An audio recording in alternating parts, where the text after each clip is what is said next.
दीपक अपनी आत्मकथा लिखते हुए कहता है, वर्तमान युग ज्ञान विज्ञान का युग है। ऐसे में यदि एक दीपक भी पढ़ने पढ़ाने की बात करता है तो इसमें आश्चर्य क्या। फिर पढ़ने पढ़ाने का संबंध ज्ञान के प्रकाश से है और मुझ दीपक का संबंध अंधकार के प्रकाश से है। ज्ञान अंतर के अंधकार का हरण करता है तो मैं बाह्य अंधकार को दूर करता हूँ। फलतः हम दोनों ही सहकर्मी सहधर्मी तो हैं ही, आपस में भाई भाई भी हैं। अतः इसी आकर्षण के वशीभूत होकर आज सुबह सुबह मैंने दैनिक समाचार पत्र पर दृष्टि डाली तो एक शीर्षक पर नज़र पड़ते ही मन बल्लियों उछल पड़ा। लिखा था, दीपक की आत्मकथा, अर्थात मेरी अपनी आत्मकथा। शीर्षक पढ़ते ही खो गया मैं अपने जन्म की स्मृति में। दीपक कहता है कि दीपक और ज्ञान में कोई ज़्यादा अंतर नहीं है, क्योंकि ज्ञान अंदर के अंधकार को दूर करता है, जो अंधेरा है हमारे अंदर हृदय में उसको अलग करता है, और दीपक बाहर के अंधेरे को दूर करता है। तो वह अपनी स्मृति में खो गया। कुछ ही दिनों पूर्व की बात है। उस दिन सूर्योदय काल था। जगत साक्षी भगवान भास्कर की अरुणिम किरणें अभी धरा का स्पर्श कर ही रही थीं, यानी बस सुबह हुई ही थी। मैं भी माटी के समस्त स्वरूप में गौरवशालिनी धरा का अंश बना अपने आप को गौरवान्वित अनुभव कर रहा था। तात्पर्य है कि वह मिट्टी जो दीपक बना है वो कभी पृथ्वी से जुड़ा हुआ था, पृथ्वी का हिस्सा था। वही वो कहता है कि मैं जुड़ा हुआ था और बड़ा गर्व महसूस कर रहा था। साथ ही तत्पर था प्रथम रवि अंशु के हार्दिक स्वागत में, और मैं प्रसन्न था। मैं सूर्य का स्वागत कर रहा था। सूर्य की पहली किरण मेरे ऊपर पड़ रही थी जब मैं पृथ्वी में था, जब पृथ्वी का मैं अंश था उस समय। उसी समय एक कुमार परिवार के सदस्य वहां आकर उपस्थित हुए और बिना कुछ सोचे विचारे बड़ी निर्ममता से कुदाली से खोद खोद कर उन्होंने मुझे और मेरे अन्य बंधु बांधवों को धरा के अंग से अलग कर दिया। अलग हो गया, मिट्टी खोदी। अभी क्या था, पृथ्वी था वो, और जैसे ही पृथ्वी से खोद के टोकरी में रखा गया तो मिट्टी बन गया। हम पोर पोर बिखर गए। अभी तो पृथ्वी कहला रहा था, अब मगर वो अलग अलग छोटे छोटे हिस्सों में बट गया। हमारा अस्तित्व भूमि से मिट्टी मात्र हो गया। मैं रुआसा हो गया। कातर दृष्टि से माता पृथ्वी की ओर देखने लगा। माँ की मूक दृष्टि ने मानो मुझसे कहा, रो मत, संघर्ष का क्षण है, धैर्य रखो। जाओ, विधाता कुमार के माध्यम से तुमसे कोई बड़ा कार्य कराना चाहते हैं। बेटा, ईश्वर किसी महान कार्य के लिए जिसका चयन करते हैं उसी के समक्ष चुनौती भी उपस्थित करते हैं। चुनौती को वीरता के साथ स्वीकार करना ही महानता प्राप्त करने का प्रथम गुण है, क्योंकि वीरता ही लक्ष्य का वर्ण करती है। ये उन्हें लगा कि जैसे माँ उससे कह रही हो। माँ के इन गंभीर सारपूर्ण एवं आदेशात्मक स्वर को सुनकर मैं मन मार कर रह गया, किंतु माँ के ये स्वर बार बार मेरे मन मस्तिष्क में गूंज रहे थे। महान कार्य के लिए चयन करते हैं, चुनौती उपस्थित करते हैं। चुनौती को वीरता के साथ स्वीकार करना महानता प्रथम गुण, क्योंकि वीरता ही लक्ष्य का वर्ण करती है। मुझे प्रतीत हो रहा था कि एक तरफ कानों में गुंजन हो रहा था और दूसरी तरफ मेरे हृदय में विचारों का महातत्व दृढ़ता प्राप्त कर रहा था। बांधवों सहित टोकरियों में भर लिया और सिर पर रखकर घर की ओर चल दिए। टोकरी में पड़ा और सिर पर चढ़ा मैं सोचता रहा। पहले तो कुदाली के प्रयास से छत विछत कर दिया, अलग अलग कर दिया, टुकड़े टुकड़े कर दिए मेरे, फिर सिर पर चढ़ा लिया।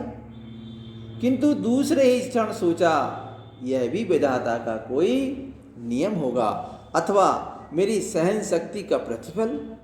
मुझे याद आया, मेरी माँ धरती भी तो कितना कुछ सहन करती है, इसलिए तो वह स्वर्ग से भी महान है। धरती को स्वर्ग से भी महान और अच्छा कहा जाता है। कुछ ही समय के पश्चात एक छोटे से घर के समक्ष मुझे जोर से पटक दी। उस आघात से मेरा पूरा शरीर झंझना उठा। मैं अभी संभल भी नहीं पाया था कि कुम्हार के बच्चे मुझे जोर जोर से कूटने लगे। मिट्टी को पहले बारीक किया जाता है, तो कूट कूट के बारीक करने लगे। मुझ में से खोज खोज कर कंकड़ अलग करने लगे। जो कंकड़ पत्थर हैं वो अलग करने लगे कि अगर कंकड़ और पत्थर रह जाते हैं तो कोई भी बर्तन बनता है मिट्टी का, वो खराब हो जाता है, उसमें छेद हो जाता है। जैसे वो कंकड़ निकलेगा छेद हो जाएगा, तो कंकड़ नहीं रहना चाहिए।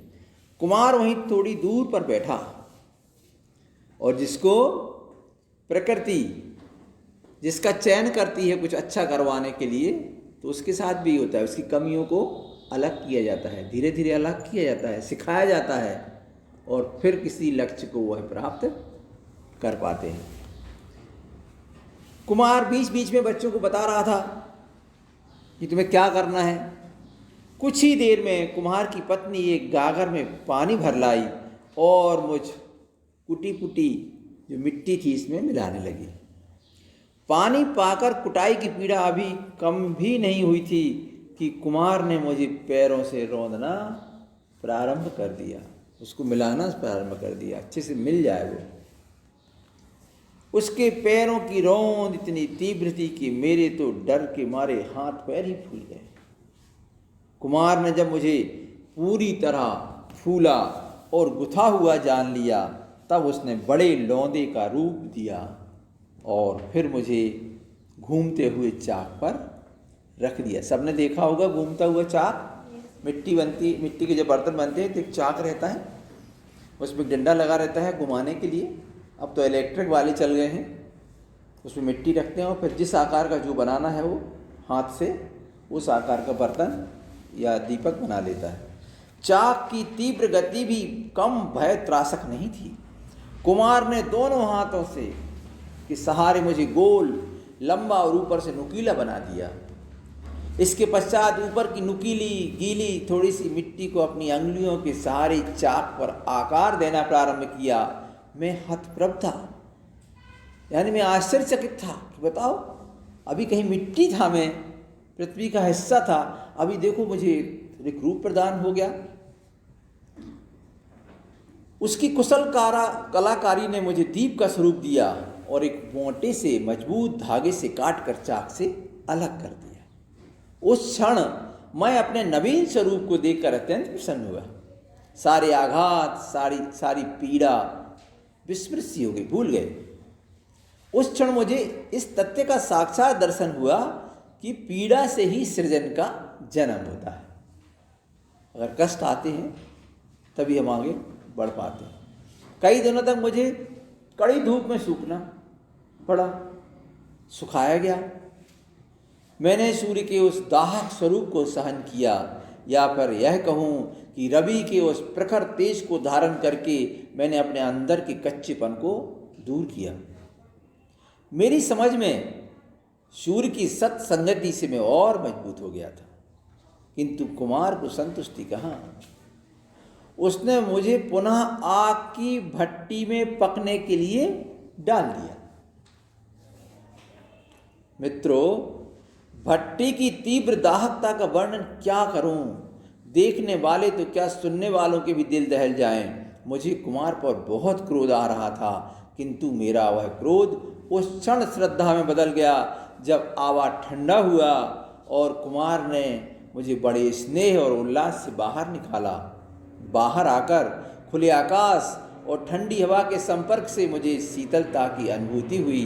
उसी समय मैंने देखा मेरा जो सहोदर साथ वाला भाई था, दूसरा दीपक था, आवे में कुछ किनारे पर था। हवा जो लगाते हैं, आग जलाते हैं, और उसको पूरी आग नहीं मिल पाई क्योंकि वह किनारे पर लगा हुआ था। तो देखो उसके साथ क्या होता है जो किनारे पर लग जाते हैं। मेरा जो सहोदर आवे में कुछ किनारे पर था, जिसने अग्नि की दाहकता का सामना नहीं किया था, वह कमजोर था। आवे से निकालते समय ही वह एक जरा से धक्के से टूट गया। अब मैं मजबूत था। मैंने जीवन के अनेक थापों और तापों को सहा था। अपने अस्तित्व की रक्षा के लिए, अपने आत्मबल को मजबूत करने के लिए कुम्हार मुझे रंग रहा था और मैं कुम्हार में गुरुता के दर्शन कर रहा था कि मेरा गुरु है, इसने मुझे कुछ बनाया है, नहीं तो मैं कहीं मिट्टी बना हुआ था, पृथ्वी का एक अंश था जो कोई काम का नहीं था उस समय। बगल में बैठा कुमार का पुत्र एक दोहा गा रहा था।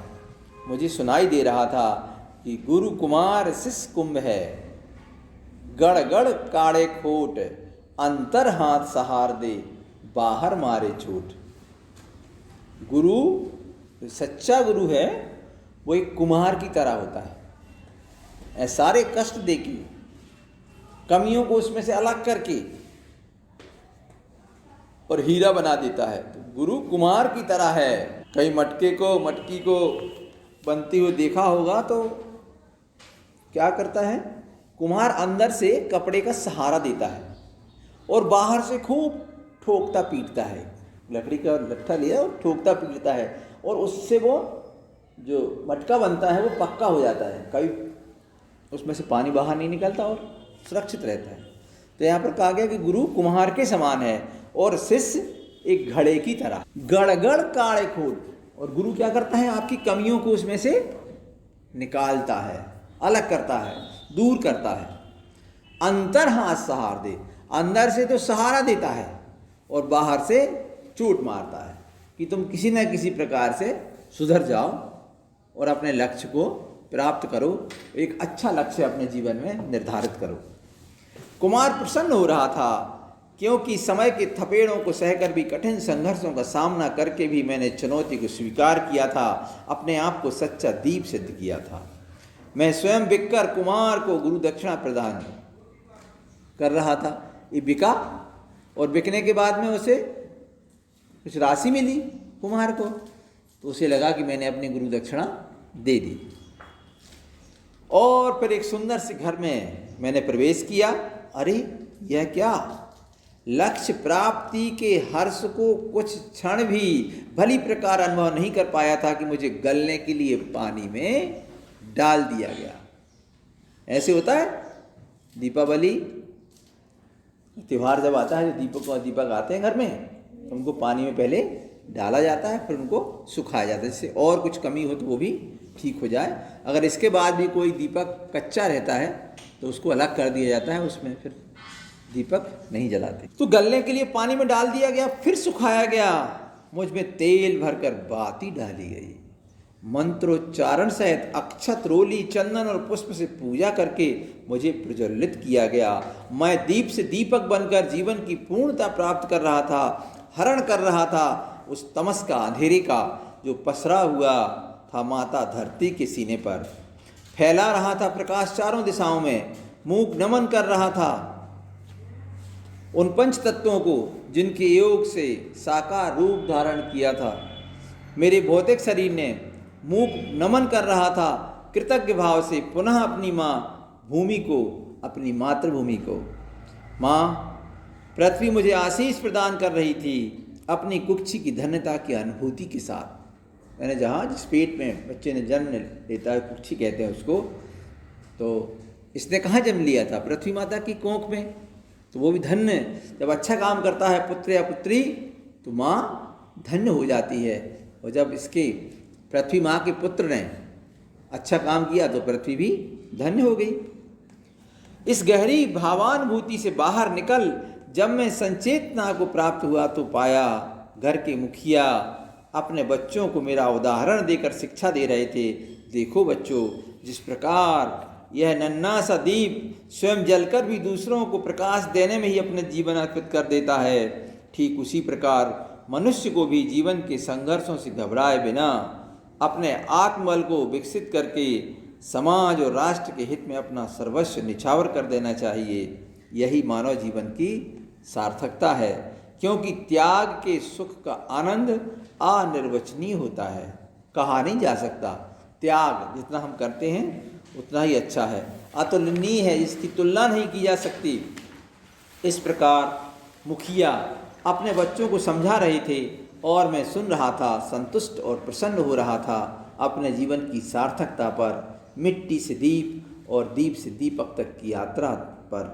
सच है जो काल की मार को सहते हैं, कुटते हैं, गलते और तपते हैं, संघर्षों की भट्टी में पकते हैं, वे ही अपने उस त्याग और तप के बल पर महानता धारण करते हैं और प्राप्त करते हैं जीवन की सार्थकता। इस पाठ से हमें ज्ञान लेना है कि अगर कष्ट आ रहा है जीवन में तो निश्चित ही हम कुछ अच्छा करने वाले हैं। लिखा है, कुटते हैं, पिटते हैं, तप्त होते हैं, संघर्ष करते हैं, तो वही अपने जीवन को सार्थक करते हैं। अब प्रश्न है, देखें, ज्ञान और दीपक के आपसी संबंध को स्पष्ट कीजिए। तो आप कह सकते हो कि ज्ञान और दीपक आपस में भाई भाई हैं। एक अंदर के अंधकार को मिटाता है जिसे ज्ञान कहते हैं, और जो बाहर के अंधेरे को मिटाता है उसे दीपक कहते हैं।